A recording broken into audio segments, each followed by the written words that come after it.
March, Montgomery County Tea Party, and we are here with Will Puente, and he's running for the Lone Star College Board, position 8. It's Monday, September 24th, 2018. With me is Larry Rogers, Dell Fessenden, Dennis Tibbs, and Pat Tibbs. And with that, Will, as we talked about, go ahead if you like, up to 5 minutes with an opening, and then we'll start the Q&A around the table. Perfect. My name is Will Puente. I go by Will mostly because, Guillermo will go. It's the translation, right? I myself have been an adjunct professor at Lone Star College for 3 years. I was the main person to head the e-commerce classes in marketing, and of course now I'm teaching decisions theory. So it's all about management, and my students are following the election closely because I have told them that I am running, and mostly I'm running for a solution where it's a win-win for all, in business related win-win for all. So cost efficiency is big for me, absolutely. So getting the biggest bang for your buck. And that's really what I'm looking to do. I have one main platform and then some small ones. And with that said, my main concern is to also get Lone Star College a little more united. It feels like it's a little pieces of everything, and it's just because it's been 10 years since its introduction. But I think that's a process, and I'm hoping to take it to the next stage. Okay, thank you. And thank you again for coming tonight. Do you think the taxpayers, stakeholders, are getting their money's worth, our money's worth, on a college? And on a scale of 1 to 10, with 10 being the highest, how would you rate the competitiveness of Lone Star College versus, say, peer colleges, university peers? Got it. And I love the word stakeholders because I teach the course where I have to explain the word stakeholders to my students, and it's a great opportunity for you to say that because I don't believe the stakeholders, the taxpayers, are getting the best profit from the program. This is a major institution. I have to, all people, especially even with the NJCA, I have to tell them, listen, this is a 95,000 enrolled institution. This is bigger than Ohio State. I have to say these words, but I find it crazy that I have to say them, considering that the colleges they recognize is Tyler, is Belen, it's East Mississippi Community College. I mean, I don't even know the full extent of the word. So we don't have any brand recognition. I feel like that's where the taxpayers are not gaining their profit. We spend so much and not get enough from it. And I want to reverse that, where it's spend a little less and get quite a bit from it. And this is just by being creative. I believe in creativity and innovation, especially nowadays, to double fold all the major companies nowadays that are doing well. They have a low cost initiative. I dare to say Amazon is a low cost company who produces quite a bit now. So that's the new idea, and I think that Lone Star College could do that with certain changes, major ideas, marketing ideas that could take it to the next level again. Okay. We'll come back to that on my next go around. Next question, Larry. You were born in 1984. Where were you born? I was born in Lima, Peru, in South America. Okay. Yes, I came over when I was 11 years old. Oh, no, great. How many students are enrolled at Lone Star? I believe over 95,000 this fall. Over 95,000. Now this is including the Lone Star College online institution as well. How many is that composed of the online? Lone Star College online, if I'm not mistaken, last time I saw the numbers, maybe around 20,000, less than 20,000, but it's a little difficult to state because some are, some of the colleges bring into students that are already part of the colleges. So I remember asking that to Lone Star College online school myself. On the questionnaire, you said you're a real estate broker. That's right. So, help me understand how you're a real estate broker and a, Well, an adjunct professor, you know, I'm actually a PhD student, and a typical PhD student is supposed to quit their, you know, what they're doing and go into what's, you know, called research or a teaching assistantship. But another route is you pay for your own way through PhD school, but you still need the experience, which is the adjunct Lone Star College side. Right. So that is me gaining my experience enough to get to a 4-year institution. Now, being a broker, I've done it since 2010. And my way of being a broker is a little different. I don't necessarily deal with agents. I do things myself online using Google. So a lot of my marketing strategy is direct to the consumer. Again, low cost, so it's been my style. That's what I've been doing to get through the PhD program, and of course to gain the experience with the adjuncts. Okay, I've got a two-part question to start out with. Part one is, define for me or explain to me, what do you see as the characteristics of someone who is a true conservative? A true conservative. Oh, perfect. I believe, and this is what I like about the Tea Party. You guys were the first to concentrate on conservatism on the financial level. And this is really what it should be about. So of most, to me, a conservative person is a group or a personality type that is not willing to risk it all in one try. To risk enough to get a reward back that's sufficient. That to me is what true conservatism is. So not ready to go and say we're all in, because that could be a huge loss. The risk-reward balance is not there. So enough to say this is part that I could invest to get a bigger return. That to me is what a true conservative is. Fiscally conservative, right?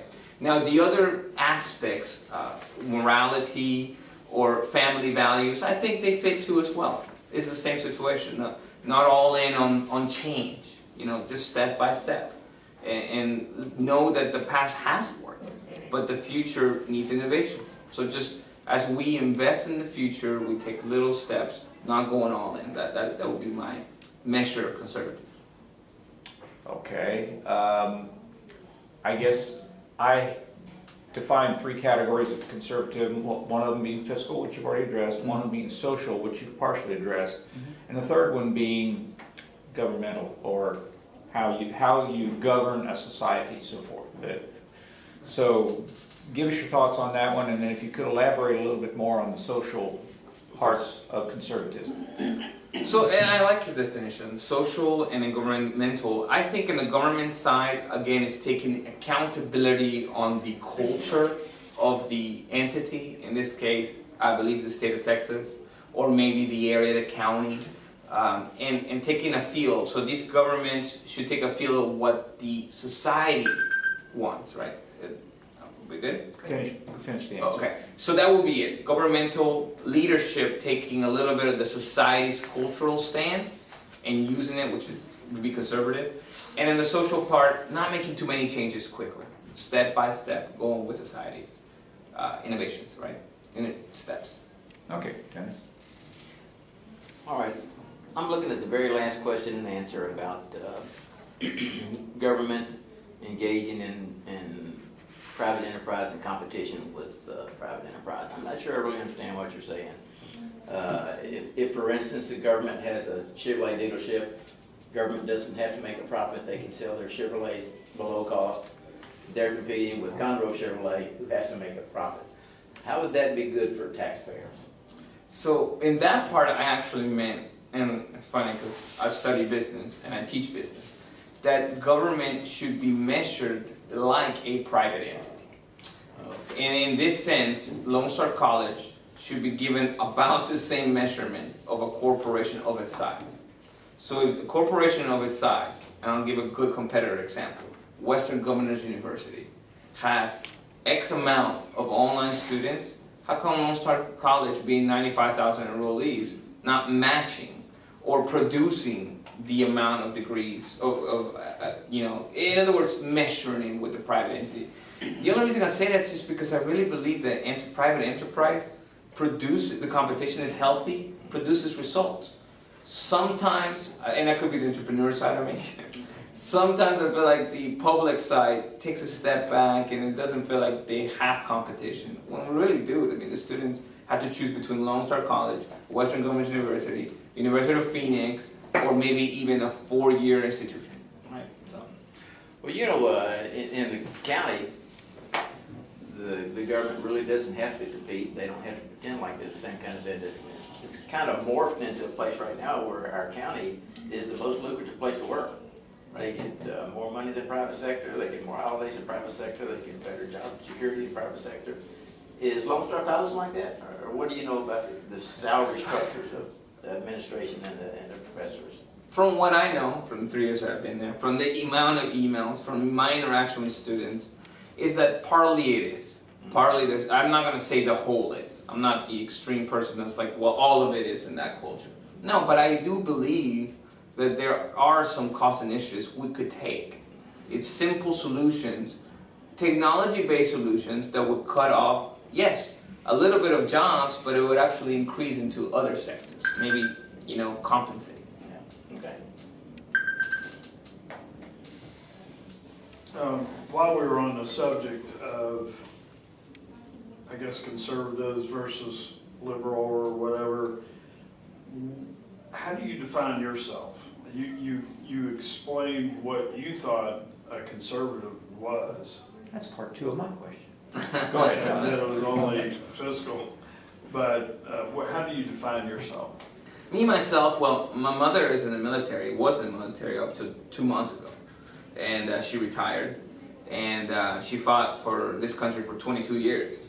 And the sacrifice, I always tell my mom, it's like, yes, I know the service members do get credit for it, but sometimes the brat should get something too, considering my mom had to leave for a long time. So I want to let you know that I'm definitely consider myself socially conservative as well.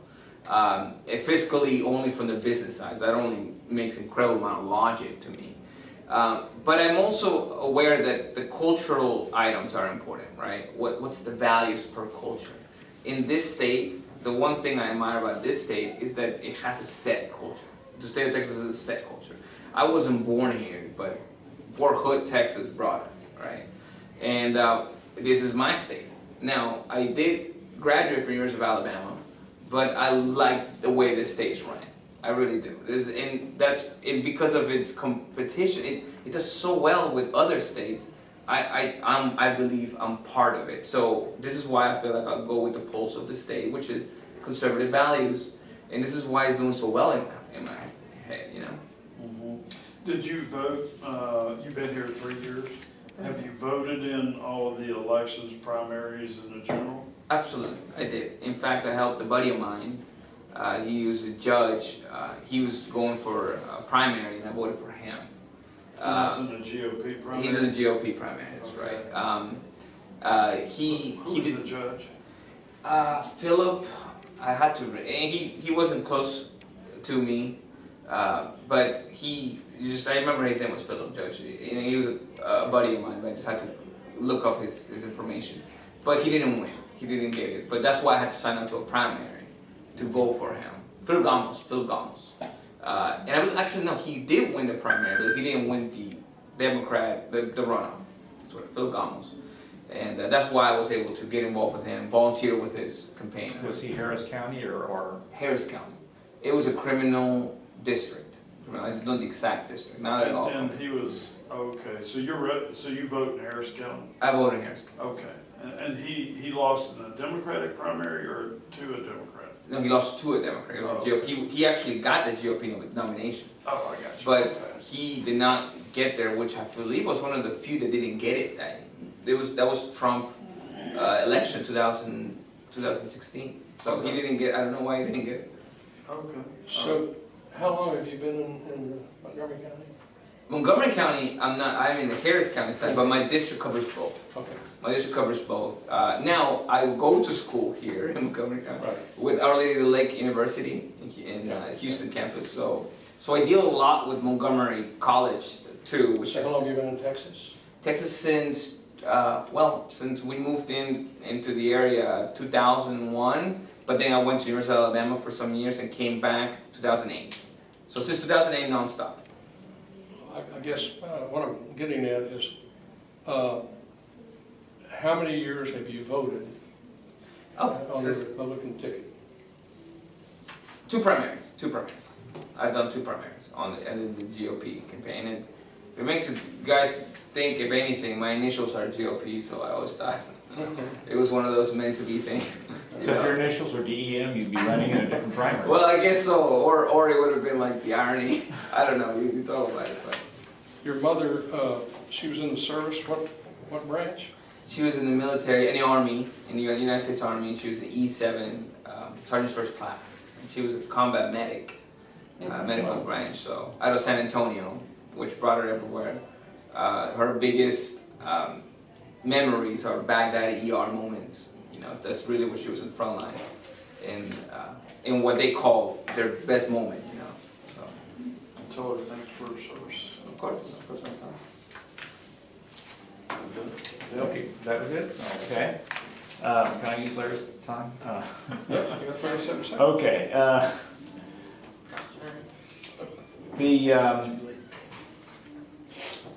One of the things you identified as one of the 3 largest challenges is student debt. That's not just, I mean, that's across the country, coast to coast.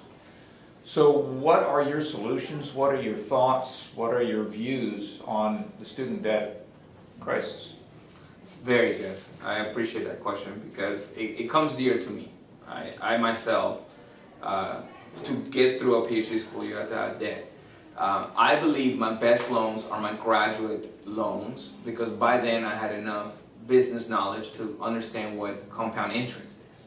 That alone, if I could teach a student compound interest, they would understand their return on their investment with the degree. I believe that's the one key thing.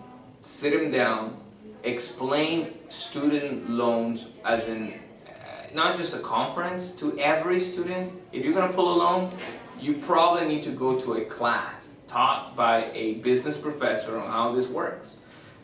That's serious. And it's just for me, it was the extras that got me. It wasn't the class. It's so funny, at 18 years of age, I could pull $5,000 in student loan when my tuition was only $2,500. What about the extras? That's too much of a decision power for an 18-year-old who doesn't understand compound interest. And some of these loans went up to 11%. And now that I think about it, I'm like, I can't imagine getting the worst of loans.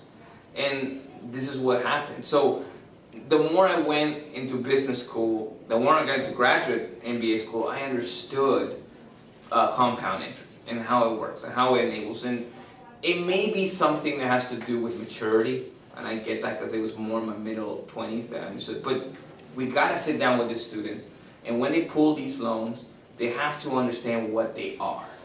Because if they're pulling these loans, they should probably consider a degree that gives them that return.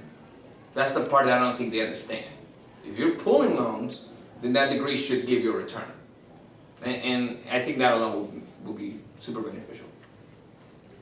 Okay, so that's do you have this plan B or is that pretty much it? Okay. To add a little bit, yes, a conference, a weekend conference, if you're gonna pull loans, a weekend conference you must go to get advice on these loans.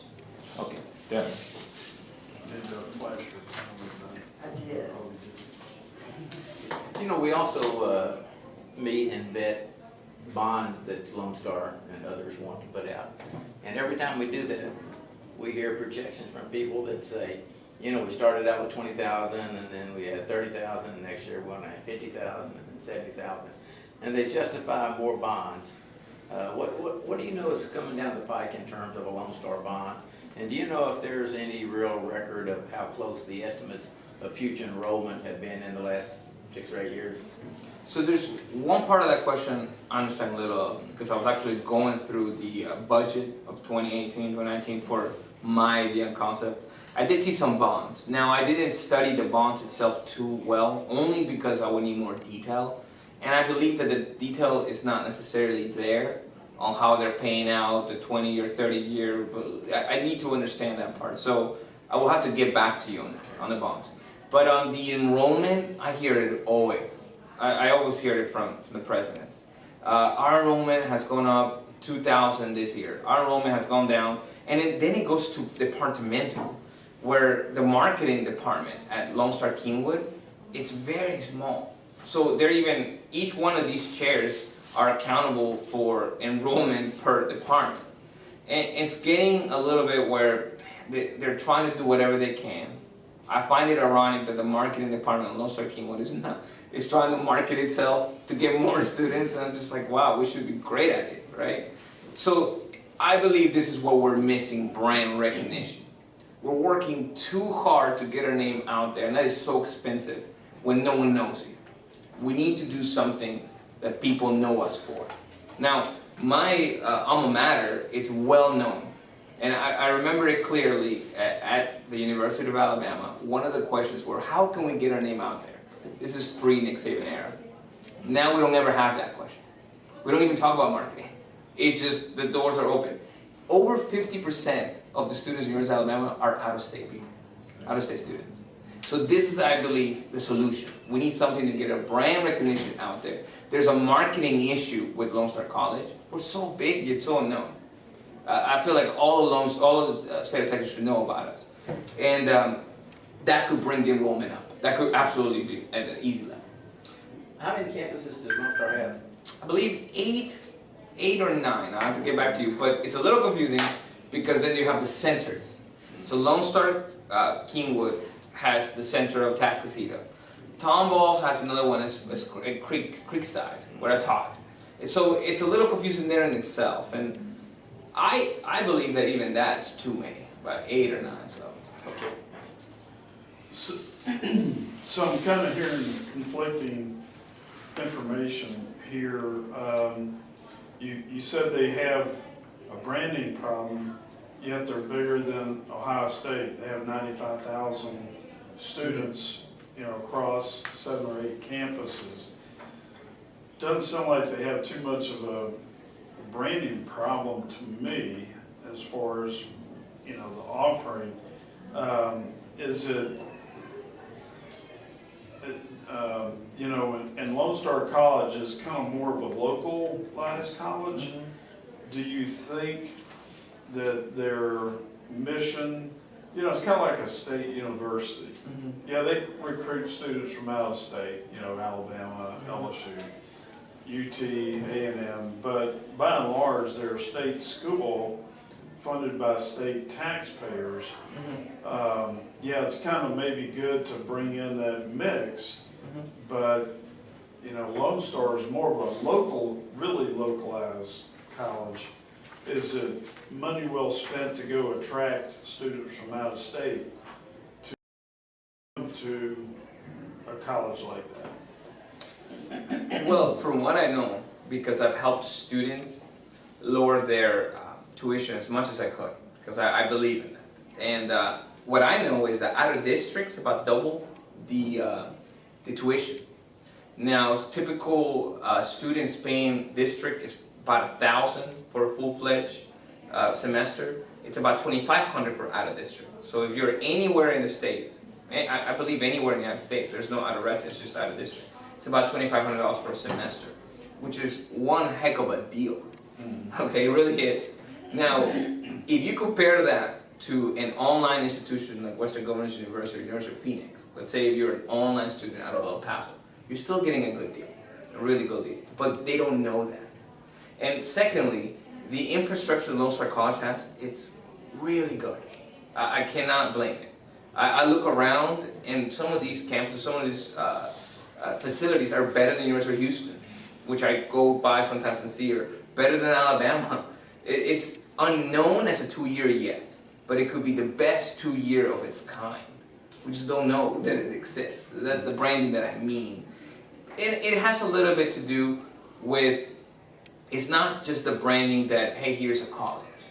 Is that here's a home for you to come in, get your 2 years out of the way, but get really good education. Solid education, best bang for your buck. University of Phoenix is a really expensive institution. So even in the online game, it's already a great deal. So I would say that's where the brand recognition is not there. It's unknown that this university is so big, so widely known, besides this little small region. So how would you rate it on a scale of 1 to 10, going back to my first Okay, I question? apologize, I didn't answer that. Oh, the brand recognition? Competitiveness. Competitiveness around itself, 4 out of 10. 4 out of 10. 4 out of 10. 4 out of 10. And I can tell you right now, I can go anywhere in the nation and say the school Blaine College and it'll be recognized. Tyler College and it'll be recognized. But how? You guys probably ask how? The football program.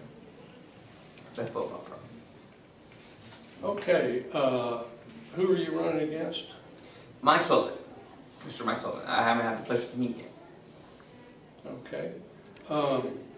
Going back a little bit, you voted in 2 primaries. You're 34 years old.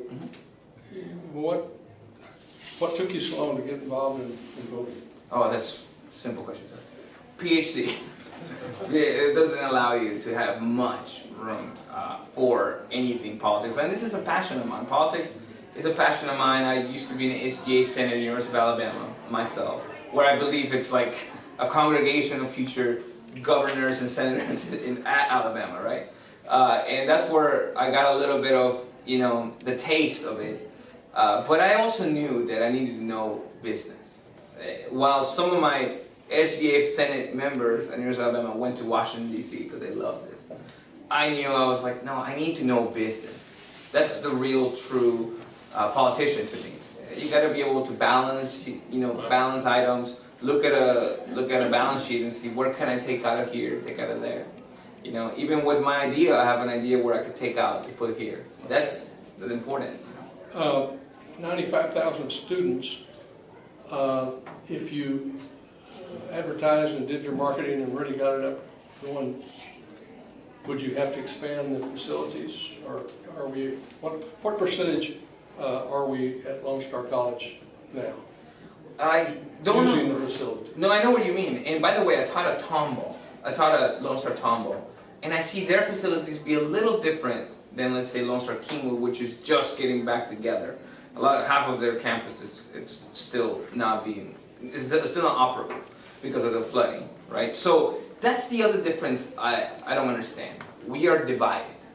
Lone Star North Aires has great facilities, that some Lone Star students cannot access.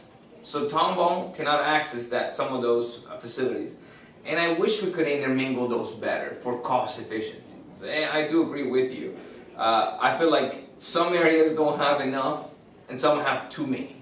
Yet it's one institution. So maybe we could fix that, right? If I could add to that, by the way, I do believe there's too many different campuses. We could even lower those to about 5 campuses. That's 5 presidents. Less salaries we have to pay. Couple of quick questions. Have you've not ever run for office before, any office? No, this is my only office. And believe it or not, as I was doing this, I had to realize that it's a candidate position, but at the same time it's academic because it's Lone Star College. So it's a quasi, right? So. Okay. Another hopefully quick question. You are an adjunct professor. How many classes do you have that are online? How many classes that are classroom? Okay, good. I have had 3 face-to-face classes, and I've had mostly online, and there's a reason for that. I am pretty good at creating YouTube videos with my students, YouTube live videos.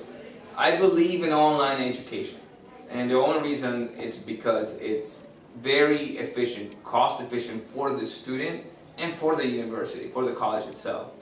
And I think that's the future. That's the future. I'm not saying we shouldn't have more facilities. It's just the more college classes online, the less classrooms we need. However, you have to. It's easier for me to get a Lone Star online class because of my technology ability. So they give it to me. So they're like. So when there's something available face to face, I just ask them, could you make it on a Friday, which they do. They give it to me on a Friday. I enjoy the face to face more. I tell that bluntly. I love the face to face interaction. But that's not what's going to make it lower cost for the students, right? Lower cost for the students would be lower debt for them. Okay. It would also mean less physical facilities for the university. So if we could get there, if we could get to what I believe the chancellor is kind of going towards, we're just not going there fast enough.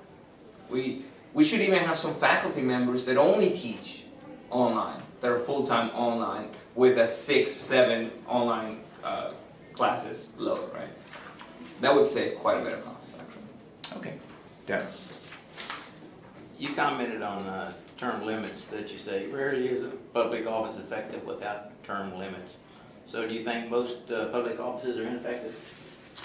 Some of them I would tell you, believe it or not, if I could be bluntly, on the Supreme Court I do wish there was like a 6-year max. I think 6 is the max any term limit should be. I think it takes them 6 years to get in. Yes, that's unfortunate. But it's hard to get through because it's so politicized. And that's why it's so politicized. Right now, we're looking at the Supreme Court for life. If it was just 6 years, we would be less going about it, right? Like, okay, let the man get in and make decisions, and make rulings. But right now, we're talking about a person that could be there for 20 years. So everybody's so careful, right? So 6 to me is the most. 6 is it's what's the most anyways. The federal chair has a term limit. And that's a very high up their position. Which position? Federal chair for the board of governors. It's the federal chair for the. It's where they check the interest rate. Oh, the Fed. The Fed, right. Oh, That's a okay. term limit. There's a term limit to it. I don't know exactly if it's 4 to 6 years, but there is a term limit to it. But it's an appointed position. It's an appointed position, right. So what's the term limit for Lone Star? 6. 6. Which is quite a bit, actually. Years. I'm surprised it's that long, honestly. I will 4 to 6 is fine. I believe 2 is too small because it takes so long to create a campaign. So 4 to 6 is fine. And as a member of the board, you think you'd be able to influence the school to move further towards online education? Yes, absolutely. I would definitely push it only because of the cost efficiency of it. The students want it. The students absolutely want it. What they don't want is professors to come in, I know it firsthand, give 5 essays to write and send it back to me through mail. I say mail, but it could be online. So it's just essay. What they want is interaction. So all Lone Star College needs to do is hire professors like me who appreciate it, who do the videos, like in this format. And they just get education rolling. Because honestly, Lone Star College could have enrollees all over the state, all over the nation if you really wanted it. An El Paso student could be getting schooling here. So, I'm a little confused on, you said that students want the interaction, yet you say they want to interact through online. Right. In-personal interaction, kind of better from that standpoint. Absolutely. Can a teacher assess the student's ability probably better in person than they can online? Absolutely. And so how do you reconcile that with, not with doing everything online? And how do you verify that the guy on the other side of the online is actually that guy and not his best friend Doing the who work. makes straight A's and doing the work? That's a good question. So two questions. The first one, I'll tell you what I tell my students. Yes, face-to-face interaction is the best. There's no ifs or buts about it. But it's also the most expensive. For the professors to get out of their car to get here, for the facilities to host the class, and for the students to get through traffic to get there. So the second to it would be online education, but it's just more cost efficient. Now, with that said, what you're saying about certifiability on these students doing the work, so they're learning, I think that that's where the procedures, the pedagogy of online education is, right? It's not just writing an essay, but maybe working on group assignments. On the business side, it's much easier, I gotta say, on the business side. You get into a group of 3, come up with a solution, give me a presentation online, so that's easier grading on the test itself. I believe open book tests help. They just have to be a little harder. Open books means you have to learn how to search for these items and come up with a solution.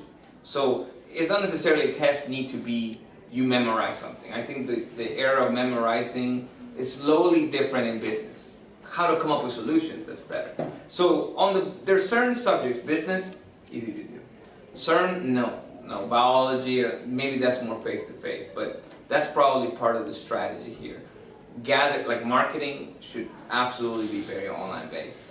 But yeah, face-to-face, even one class, if the students can take 1 or 2 classes face-to-face and the rest online, that will help them on their cost, exponentially. Okay.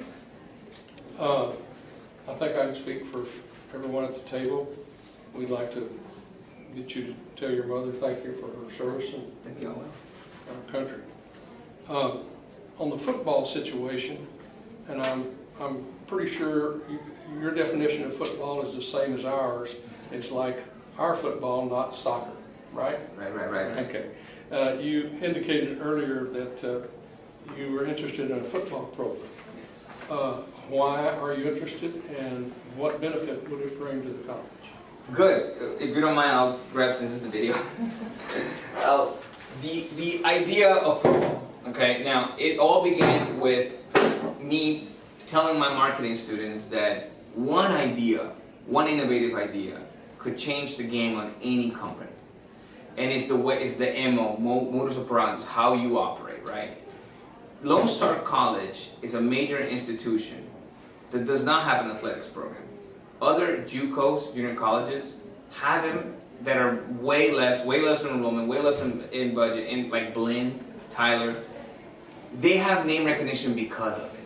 And the reason is because we want to be an academic institution, but we want to get our name out there.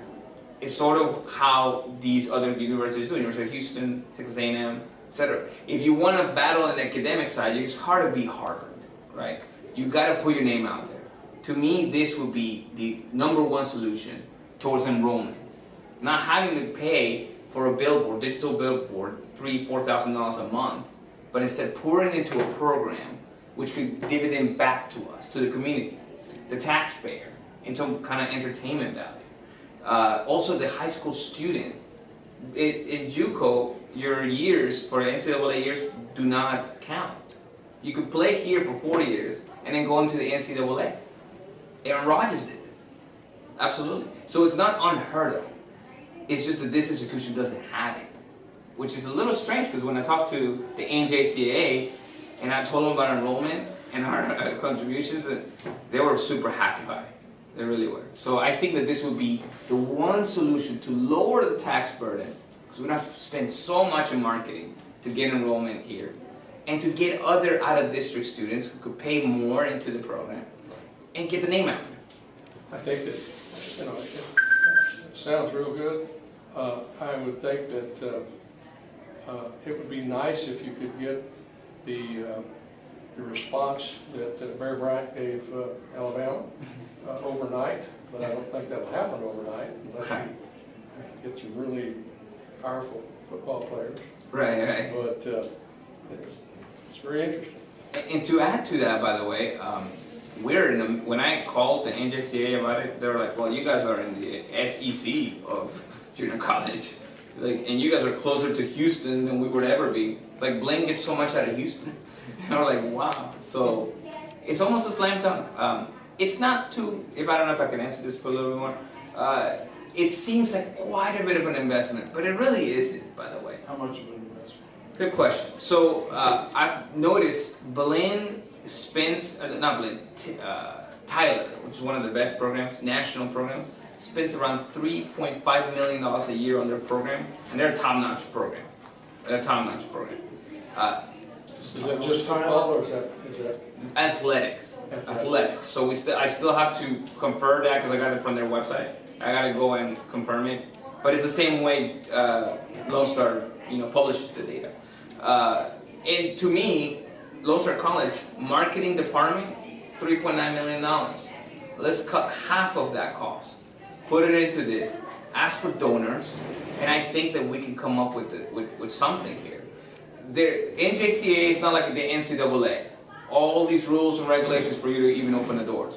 They're willing to say, "Hey, we'll work with you, try it." You can't even really work for towards national championship into the third year, but they want to see the doors open in this place. They really do. What's funny is not just football that's big in JUCO. I didn't realize this, but wrestling, JUCO is a big deal. And MMA, like if you talk to anybody in MMA, JUCO wrestling is where they came from. NCAA doesn't have much on wrestling. And then you have baseball, JUCO baseball. You have all these other programs but this could be the beginner, right? The starter is what I'm saying.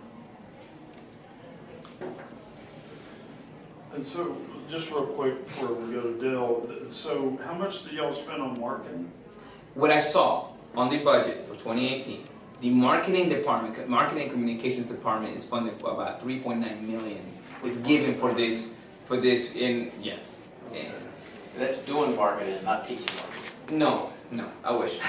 I wish. Our marketing department can't have that much. That's just to advertise the school for people to come in, and you're saying Tyler only spends $3.5 million? 3.5 is a top-notch program there for their. But that's athletic. That's athletics. Now I'm sure that a big percentage of it is football. It really is. Because football is an expensive program. It does have a liability to keep, meaning insurance-wise, right? But we could make the steps forward to start to begin the program towards that. And the only thing I also want to add is that high school students would benefit the most out of it. They go out of state, University of New Mexico State, just to play. And their clock starts. So they're hoping to get to a D1 for 1 year, 2 years if they're lucky. This is no clocks. 4 years later, they can go back to a D1 and get offers. So I think it's a good deal. Okay. All right. Sorry, Dale. We gotta wrap it up. More football talk? You go Oh, I ahead was and gonna tell him that he had 1 minute to answer my last 10 questions. answer your what? Last 10 questions. Let's Oh, take yeah, questions. yeah. Okay, so if you want to take up to 5 minutes on your closing, you can do so. Oh, 5 minutes. Okay, well, thank you so much. I truly appreciate the opportunity for you guys to have me here. It's a little bit of a dream to run for this position. I've talked to the students quite a bit about decisions. I teach the decisions theory class. And I ask them about, what decision, risk reward, premises, and everything, right? Oh, sure. And the one thing I tell them is, ideas, innovations, that changes the game. And the other thing is great, is that I love about the Tea Party is that you guys are cost effective. This is me, that's what I do every day.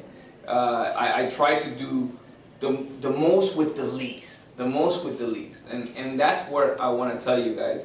You guys seem to be the guardians of cost efficiency. So what I want to tell you is that this football program that I'm trying to propose, it's for that, cost efficiency. Not to overspend, it's to get a better value from it. And what I said in my video is, I hope one day our students could apply for a job in Seattle, Washington, and they say, well, I know where Lone Star College is. That would be huge. That would be huge. And that's what happened to me. When I first came to Houston, I told them, hey, I went to University of Alabama, and we weren't that big then. They would say, I said, Birmingham? And nowadays, not a single question. And it was brand recognition. It was straight to brand recognition. So that's why I'm pushing this forward. I am very passionate about student debt. I really am. And that's more of an awareness issue. The third thing I'm very passionate about is veterans. I would love to be the community college for veterans. The state of Texas is full of veterans. That's how I got here, from the military. And that's it. To give opportunity for these students is really what I'm fighting for. So if I could have the opportunity from you guys, I would truly appreciate it. And if you have any questions to add on to the platform, let me know. I do on decision analysis. Do you think that can be used successfully in government, or is that just Yes, typically absolutely. applied to business? No. That's a great question, sir, because the one thing I believe that should be applied to is even on judges. I believe when a judge makes a decision, since they're getting elected, it'd be great to understand how they make their decision, their process, their forms. And when I teach my students, it's okay, what are your premises? Because when they tell me something, I ask them, I need supporting factors, 3 supporting factors. alone that could help everybody. You know, why did you come up with that decision? Give me 3 reasons. In front of you guys probably asked me, why football? And I told you, cost efficiency for a better brand recognition, right? For high school students, for the taxpayers to get a better deal. That's 3. That whole theory should take off more and more, especially with fake news. Fake news is coming about because people just say something without support. Who's the biggest fake news on network TV? Right? Network television, I don't know.